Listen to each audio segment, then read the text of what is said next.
Nice. She steps up onto the chair and reclines on a board that is resting between two other chairs. Now another assistant enters.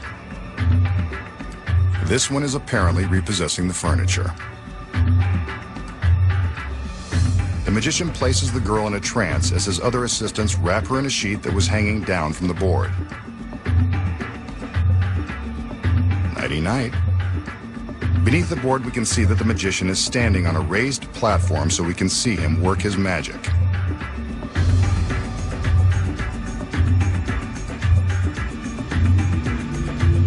He does some conjuring, and the girl rises. The assistants remove the chairs that were supporting the board. She's floating in mid-air. Slowly, the girl continues to rise.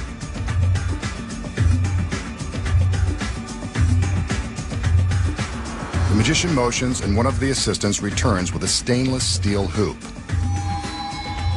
The magician passes the hoop around the girl once to prove that there are no wires or other supports. She's really floating in the air by magic. He passes the hoop around her a second time, just to be sure, before the assistant takes it away.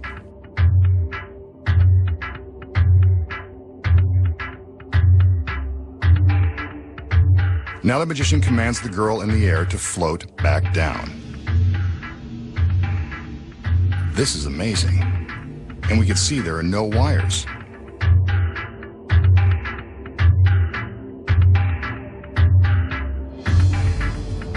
He asks the two assistants to return with the chairs. They place them beneath the board just in time to catch it before it floats all the way to the ground. The sheet is removed, and there you have it. A beautiful girl who can levitate by magic. The assistant takes her position and is wrapped in a sheet. This sheet conceals the first secret.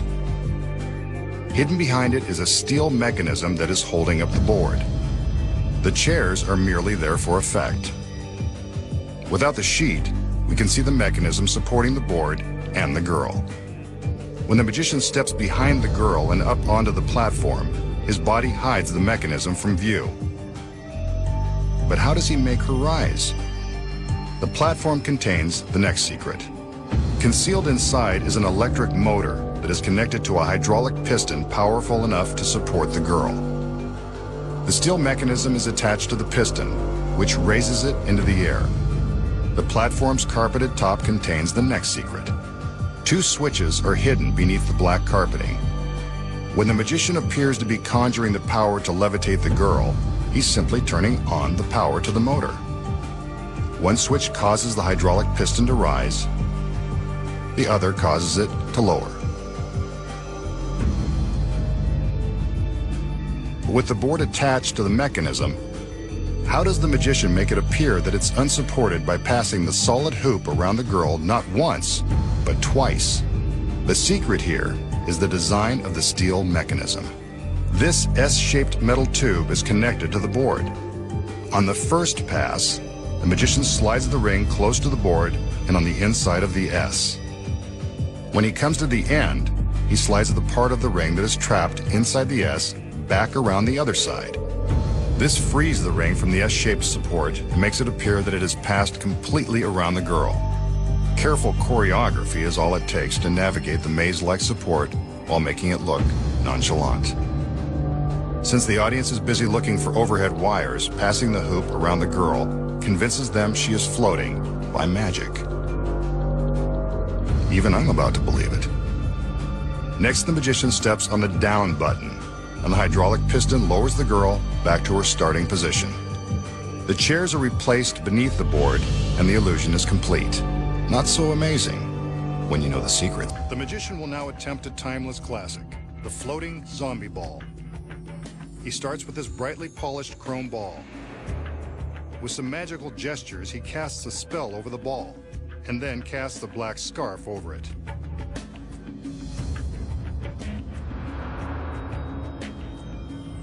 Suddenly, the ball begins to rise. The magical spell is causing the ball to float beneath the scarf.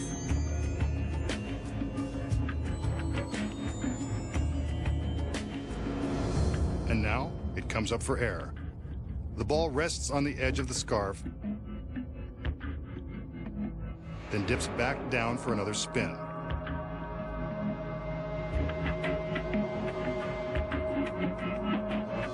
He pulls it back, but it always seems to want to fly away. Better put it down before somebody loses an eye. Wait, now he's made it disappear.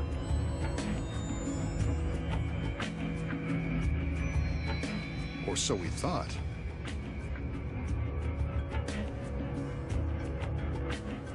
It takes flight once more.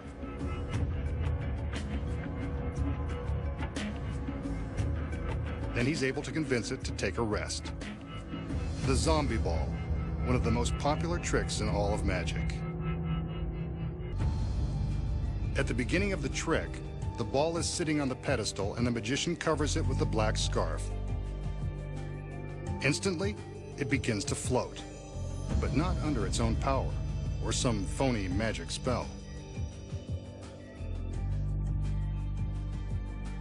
The ball is actually supported by this black metal rod that's hidden behind the cloth. One end is attached to the back of the ball, the side you never see, and controlled by the magician, who secretly holds the other end in his fingertips.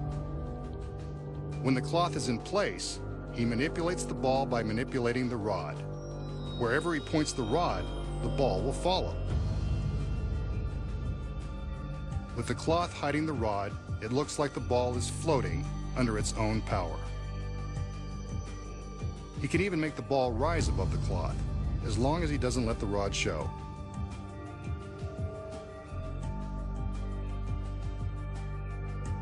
From this angle, we can see how he makes the ball momentarily disappear. He simply points the rod backward, alongside his arm, and hides the ball behind his back. Covered by the cloth, he can slide the ball back out to the front and let it magically reappear. Once more around the room, and now you know the secret to the world-famous zombie ball.